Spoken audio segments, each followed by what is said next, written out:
Hello there, stranger. So, as this is my first video, a little introduction of myself. All the pictures that are flashing across your eyes right now are either things that I like or things that surround and influence me. You can say these are my aesthetics too.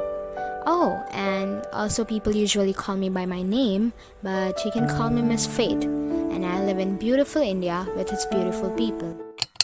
Moving ahead, let me introduce you to my pens. Hey stranger, these are the pens I used, and hey pens, this is a stranger watching our video. So these are the pencils I used for sketching.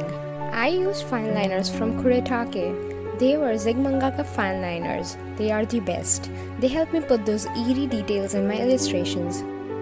I used brush pens from Kuretake, Pigma and Pentel. They were my constant companions throughout the Inktober journey. Then I used brushes to fill in larger shapes or to ink backgrounds. I guess I still need to clean them up. I used white paint to either cover my mistake or to add highlights to the illustrations. And this is my most favorite. It's the Indian drawing ink from Isomers.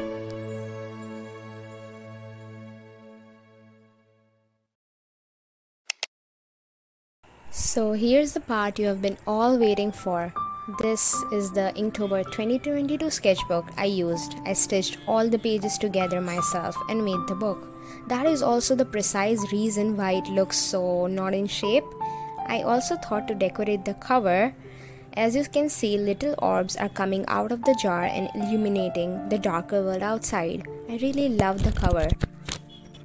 See, this is what I was talking about when I said I didn't stitch the book well. So now, jumping right onto the first page, I decided to paint Inktober official logo for this. I thought it would give the book a nice start, and it did. Here are some pen swatches I did to better understand how my pens work on the paper. I wrote down all Inktober prompts on the left page and Wishtober prompts on the right page.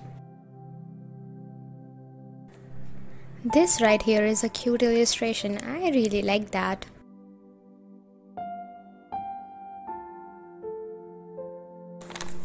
Prompt 1 was gargoyle. Gargoyle were stone structures erected on medieval castle rooftops to facilitate water flow.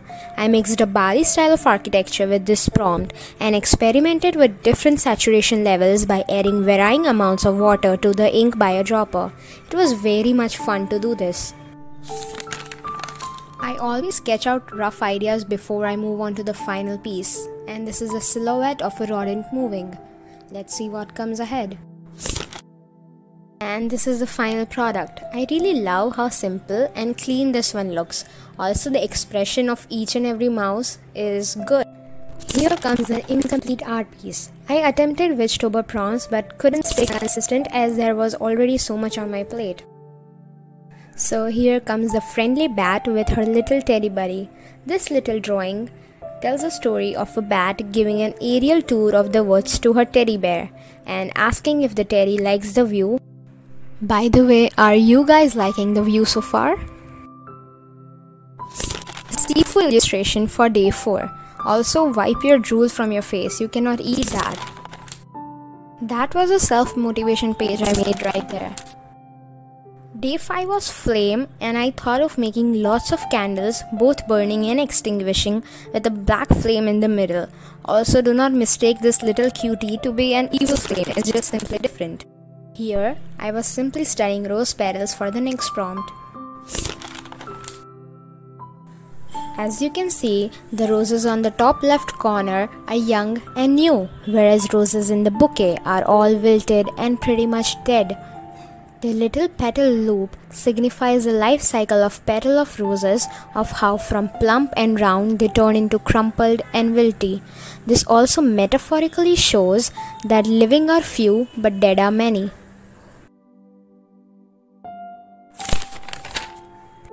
And this was a Volkswagen microbus study. I really loved how it came out, like the patterns I did there, the textures. I really loved that.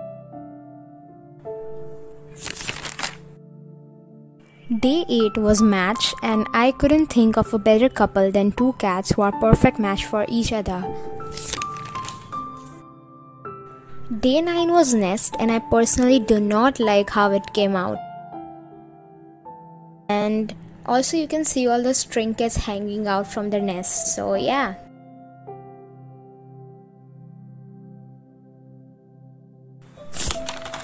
If you have seen Moana, then you know that this is a crab god named Tomatoa. I was simply studying his expressions as they were fascinating. I mean, how Disney, does their magic.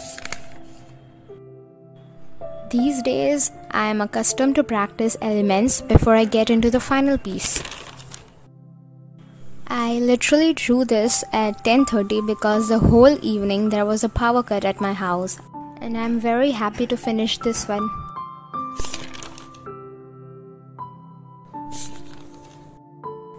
The story in this is simple and personal, like I have my art supplies but sometimes I forget what I wanted to make. Here I went from random kindness doodles because I had no idea what I should draw. I didn't like this one also.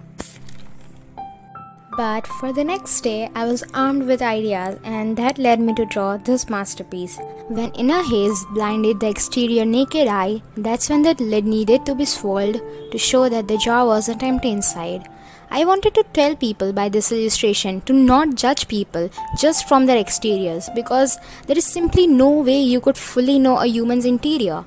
So I hope it conveyed the message well. Okay, so this is a heartwarming illustration too. The animal right here is an armadillo, and he is carrying his little friend Chicken while she is sleeping on his shell. I really enjoyed making animals this year, and obviously you could tell, I guess. So yeah, this is the same Chicken. She is awake now and she offered to model for me during the 16th prompt. Here's a little kitten with an omelette blanket and sushi pillows, and the salt that's been sprinkled is a metaphor to lullabies being sung for her. She has a soy sauce bottle as her companion. And I guess we should not disturb her. Let's move ahead then. Again, some sketches before the final sketch. As I mentioned before, pencil sketches become a ritual before making the final piece.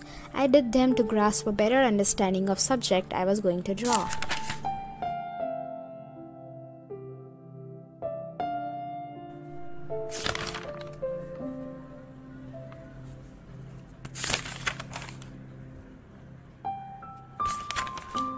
Prom 19 was ponytail, and childhood memories of me watching My Little Pony rushed in and led me to draw them.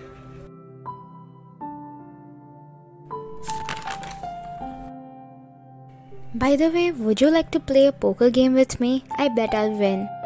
Just kidding. I enjoyed watching the way ink did its own magic on the paper, and as you can see, the illustration is good.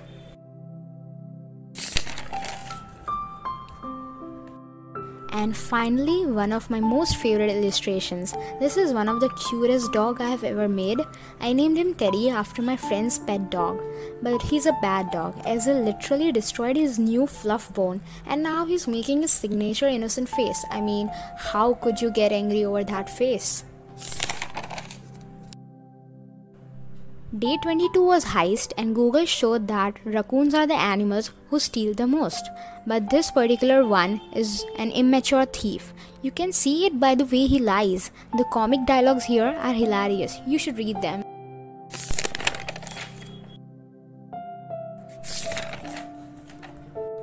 Day 23 was booger, and booger literally means the dry mucus that is present in your nose. The prompt disgusted me out, and just when I was about to quit, a scene from Lilo and Stitch came to my head and I drew him.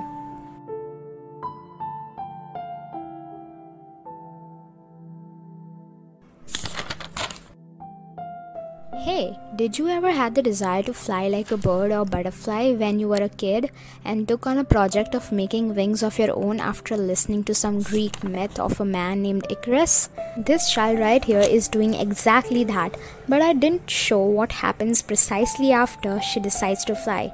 I simply want to let you guess what happens. Does she fly, or she falls off right on her chin? Tell me in the comments. Also, I love the expression of this particular baby. I didn't like this one, so let's just simply turn the page, please.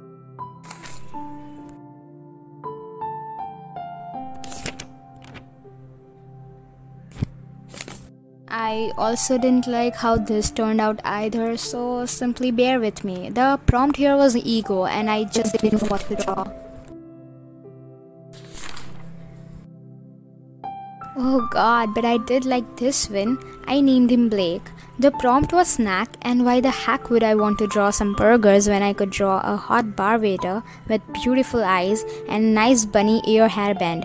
The background turned out cool too. Like, I really love those disco balls, I guess.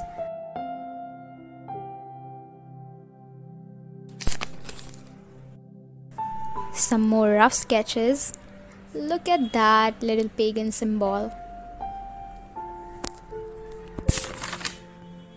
Also here I tried to draw some bear designs. This little boy is so cute. And boom, one more masterpiece. I need to stop being such a narcissist, I guess. So the story here is ironical. Like, see how a guy is telling his campmate that here there are no bears outside when they are actually camping on bear, which has 3 baby bears. I could literally see the illustration for the rest of my life, to be honest. We have all got those friends who are ready to spill whatever liquid they find onto you. This is the story of those type of friendships. Also, do you see the little cat right there? It is the same cat, yeah. You can see all the illustrations I made for Inktober either on Instagram or on my Google photo album. Links for both are given in the description below. This one turned out to be magical. Oh, I mean mechanical. This is a fountain pen spaceship floating in the Bowser universe. I did some slight changes while editing the picture.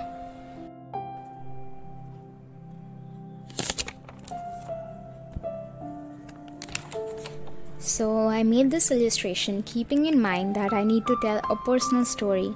The person here is me. I'm sleeping in the calm meadows after long days of hard work, metaphorically telling my story of how good and peaceful it felt after completing Inktober without missing a single day.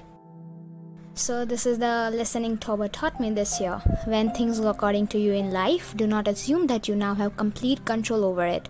Things will definitely not go according to the plan you created. All you can do is try your best, your 100%, and if things go well, congratulations, and if they do not, life happens. All you could do is move on and try harder next time. Thank you for watching the video. I will improve my skills and provide you with a better video next time.